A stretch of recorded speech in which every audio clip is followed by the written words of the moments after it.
இந்த படைப்புல இது ஒரு பெரும் பொருட்செலவில் உருவான ஒரு படைப்பு.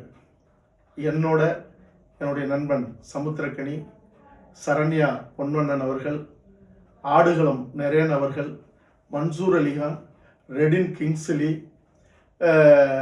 நாயகியாக புஜிதா, மதுசூதன ராவ், பாகுபலி வில்லன் பிரபாகர், ஐயா இளவரசு, ஐயா ஏஎல் அழகப்பன், என்னுடைய மகன் ஒரு இளம் நாயகனாக தமிழ் கௌதமன், இப்படி எண்ணற்ற திரை நட்சத்திரங்கள் இந்த படைப்பில் நடிப்பு கலைஞர்களாக பங்கெடுத்திருக்காங்க.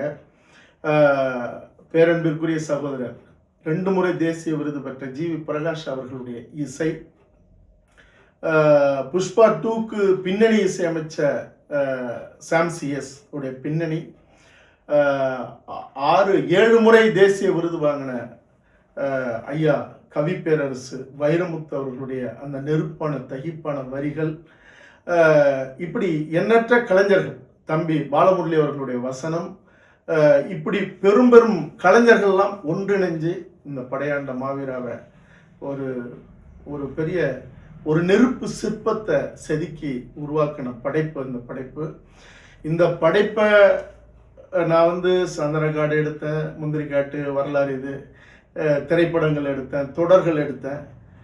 இது நாள் வரைக்கும் பட்ட வலிகளும் ரணங்களும் இந்த ஒரு படைப்பு என்னை அவ்வளோ பெரிய காயத்தை, பெருவழிகளை கொடுத்தது. ஆனாலும் கூட சமரசமற்ற முறையில் இந்த படைப்பில் என்னென்னலாம் சொல்லணுமோ இந்த மண்ணுக்கும் இனத்துக்குமான ஒரு தலைநிமிர்வை எதிர்கால தலைமுறைகளை உருவாக்க, அல்லது இந்த மண் மேலே இனத்தின் மேலே ஒரு பெரும் பற்று கொண்ட ஒரு உணர்ச்சி பெருக்கான படைப்பாக உருவாக்கணும்னு நான் என்னென்னலாம் நினைச்சனோ அதையெல்லாம் நான் கொண்டுட்டு வந்துட்டேன்.